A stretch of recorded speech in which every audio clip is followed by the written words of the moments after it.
In 1972, I was professor at the New York Medical College in New York City. And in that position, I was doing research in opiate abuse, hashish use, and many of the new drugs that were then being introduced in psychiatry.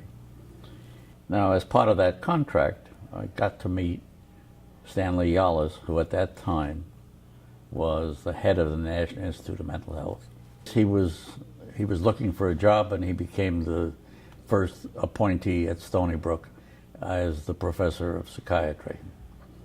And one day in '72, I get a phone call from Dr. Yallis. He says, "Come and visit me." "Well, where are you?" "Well, I'm in Long Island." He made an offer that I liked, and I came. At that time, I was doing computer analysis of electroencephalograms. I had a big laboratory and a lot of equipment.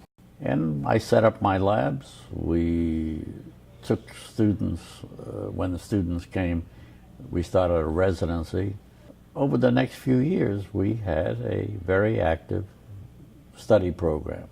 In the spring of 1980, the hospital opened, and suddenly we had what is now 10 North, which is 30 beds in the hospital, and we had space in the Health Sciences Center.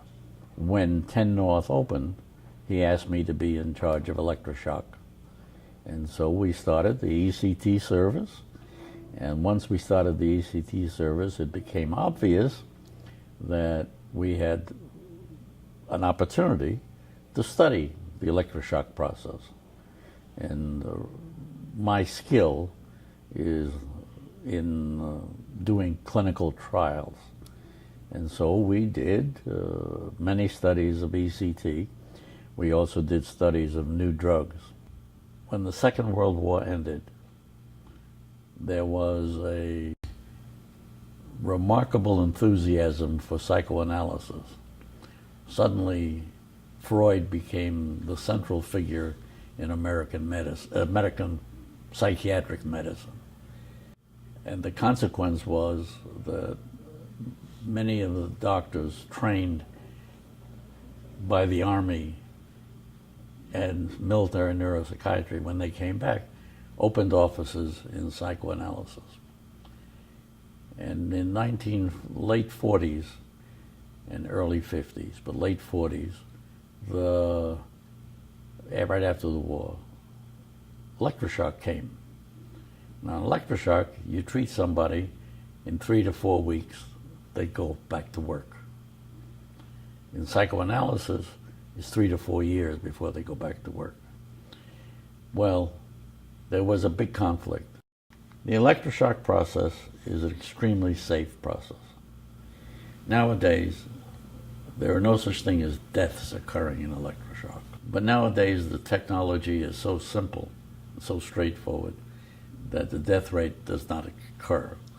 A couple of papers have been published about, the fact that there are some suicides, but then we show there's a study of which I participated, in which we showed that if a person is suicidal and wants to kill himself or herself, electroshock will reverse that, and it is the most effective treatment to reduce suicidality that we have.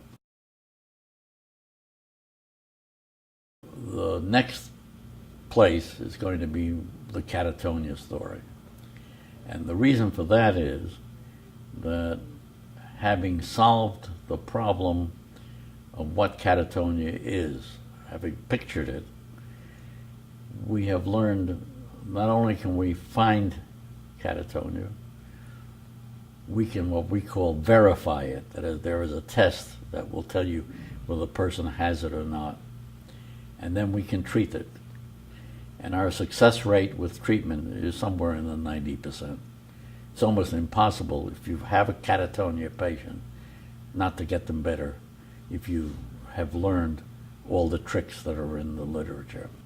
What we found is that if you went to Stony Brook University Hospital and examined patients in medicine, neurology, psychiatry, emergency room, in those parts of the hospital, and examined every patient coming in at those places for catatonia. And we have a rating scale for catatonia that was developed here. We published a paper in 1996 that essentially created this syndrome, clarified this syndrome. And if you look at Stony Brook, we had 7% of the patients had catatonia. They were not in psychiatry only, there were a few. They were in neurology, they were in the ER. Okay?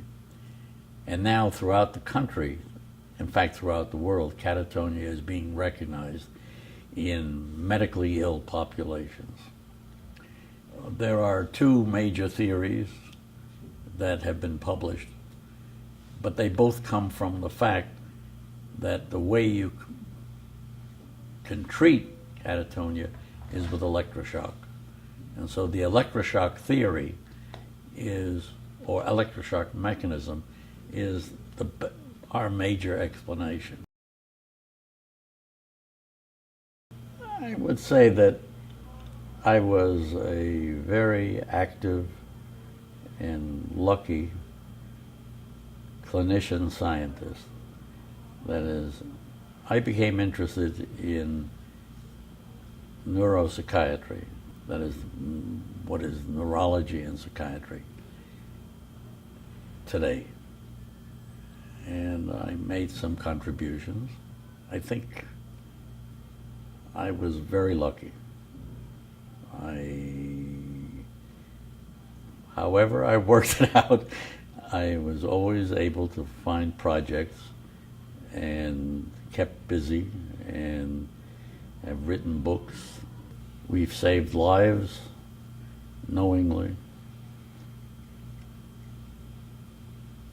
It's been a very interesting life.